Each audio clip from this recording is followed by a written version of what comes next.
Sam, you found yourself in a similar situation to last week, but on this occasion you boys passed with flying colours. How proud of you were of the fellas to get the job done this week? Yeah, I mean, it was normally you're learning, you don't get to implement it straight away, but I think the work during the week, it was pretty painful, to be honest. We had to rewatch that a lot last week and do the learning, and it was not an easy thing to do. But the players were, amazing in their commitment to really try and make sure we learn the lessons. And I think collectively, in the same way we lost together last week, we knew that there were things we could have done better as coaches, as players. Today we really feel like we won together. We handled the situation better. Still work in progress. I still looked at parts of that game and thought, we let them get well and truly on top, and some of their kicking probably kept us in it for different periods. But I thought collectively we handled the emotion of the game, but also the momentum of the game in a pretty positive way for the majority of it. How important a win is this for the build of your team, considering what you're coming off through last week and just everything you were speaking about there?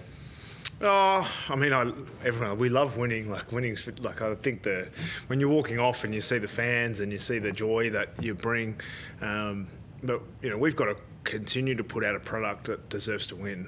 And so we talked before the season started about being in winnable positions more often, and for the majority of the year we've been in that situation. The win itself, obviously it feels good and you get to enjoy it for 24 or 48 hours, but I think the development that we're going through, we're still young. We've still got a lot of learning to do. We've seen the best sides in the competition are still a step above on most days. And today, I would consider Brisbane one of the best teams in it. I think they're fantastic. They've been top four for as long as anyone cares to remember. And so when we can match it with a side like that, it gives us belief. But that belief has been building over a period of time, and we know that we have to work really hard to be in those positions, and we did that today. What is about the Lions? You've beaten them 5 times in a row now, 3 under your coaching. I'm not sure. It might be a bit of an outlier. But I think, we know that they're a good side. We've got an enormous amount of respect for the way that they go about it, for them as a club to be so consistently up. I think when you're a side like Brisbane, who have been at the top for a long time, everyone knows how they play. Everyone scouts them heavily. We're no different. I look at their game style, look at their players. You know that in key moments they're going to be able to stand up, and I thought they had a couple of players that were enormous today that we didn't really have answers for at different times, but fortunately we took our chances today, and in a couple of games this year we haven't been able to do that. But some of our goal kicking was really important today, which has let us down at different times. So taking your chances against the best is important, and that was a part of it today. Sam, you spent the last quarter coaching from the bench. Was that a plan earlier in the week, or something you made a decision at 3/4 time to do? No, it's just 3/4 time actually. I was speaking to the footy manager, Rob McCartney, and he thought that it was probably going to be a game that was, if we could control the energy of the game and the attitude of the game, then that would be more important than any technical or tactical moves that we were going to make. So when we have those decisions, I think, because he was in the coach's box as well, he thinks it was better when I wasn't there. But I think when you got to 3/4 time and you knew we'd been in this position before, the best case scenario is we continue to play the right way and we give ourselves chances to score. But the worst case scenario is you have this, oh no, again. And so being able to control that narrative and make sure there's a positivity on the bench, I thought was something that we didn't get right last week. And so, part of that learning and that horrible vision that we had to watch over and over from last week was some learning for this week, not just for the players, but for the coaches as well. Is it in a way, is it good to sort of, in such a quick time span, you've been able to sort of exercise those demons to an extent? Like, as you said earlier, you've given it a chance straight away, like 7 days later, to prove, yes, we can win in those situations. Yeah, I'm not sure if this will be a popular answer, but the demons we don't feel the demons on the inside. Like, people normally when I run into people in the street or you're talking to media, etc., by the sort of Thursday, everyone's talking about the next game. This week, even today, people are still talking about last week, but we don't like that on the inside. We'd close the book on last week by Tuesday afternoon. And so by Tuesday afternoon, we'd been through the learning. We knew what we had to do better. We had some training after that, and we had preparation for Brisbane. So the book is closed well and truly 4 or 5 days earlier. So I think one of the questions I got pre-game was, the demons from last week, and I didn't, if you actually have to think about who it was that we played in that moment. So I think football clubs are very good at moving on. Tell us about the Jack Gunston role, because it looked like you had a really specific role in mind. Harris Andrews, particularly in the first half, ends up kicking 4 goals as well. Yeah, I mean, we've had trouble. Harris Andrews is, one of the premier defenders in the competition. He owns the air. We knew that we were going to be potentially a bit undersized and a bit, certainly less experienced in the air.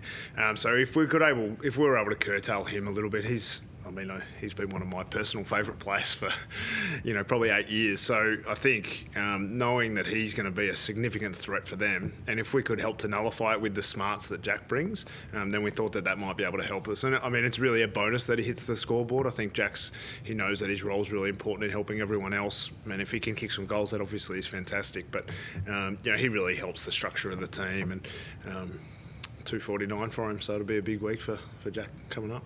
In terms of the forwards, Sam, obviously we know Mitch Lewis is going to be out for a while. Jack Gunston kicks 4 today. What have you made of the partnership between Marby Ochol and also Cal Shadir? They kick 5 together. They've got the defensive aspect. They launch for marks. How pleasing is it to see that forward contingent starting to work?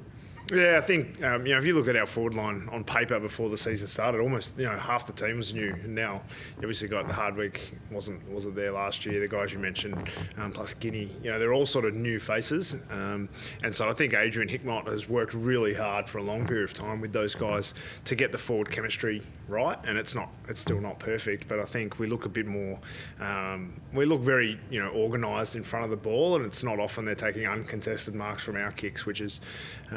One of his pet hates. So I think making sure that we continue to work on our chemistry in the front half is important. I thought we struggled with it in the early part of today, but it improved. And when we took our chances goal kicking wise, it obviously makes you look a bit better on paper as well. You spoke about Ginnivan that last quarter. Ginnivan, Dylan Moore and also Connor McDonald seemed to get on their bike and bring lots of enthusiasm and energy. How great is it to see that trio being able to bring that in most weeks?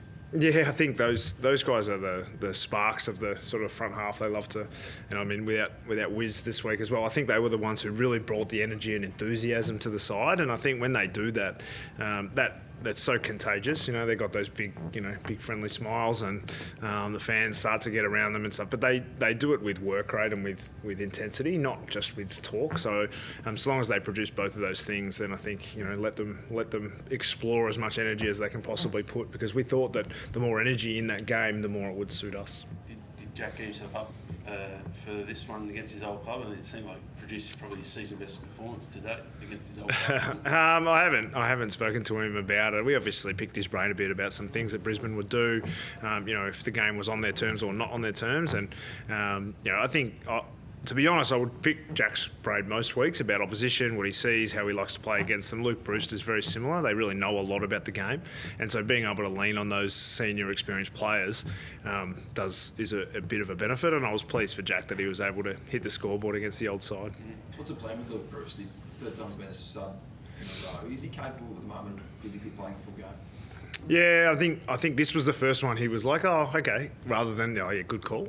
So midweek, I think he's still managing some groin overload consistently, and at his age, we've got to be careful and manage his minutes. And he's like a player for us even when he's on the bench as the sub. So he does, give us a little bit of benefit. I think 2 of the last 3 games he's really added something in the last quarter when he's come on, and.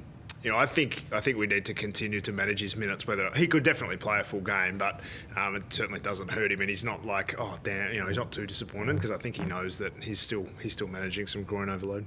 Just wanted to ask you, it was obviously a dicey start to the season. 0-5. There was pretty, discouraging performances. But in the last 6 weeks, has this served as sort of like, I guess, reaffirmation to yourself and the group that you are on the right track, like after that shaky start to the year? Yeah, I think probably the last 2 years we've started the season, fairly poorly. And I think once we went back to basics of the game, so when we played we're playing a reasonably basic style, I would say, and that seems to be really suiting our players. They're bringing energy, they're bringing enthusiasm, they're bringing a lot of pressure.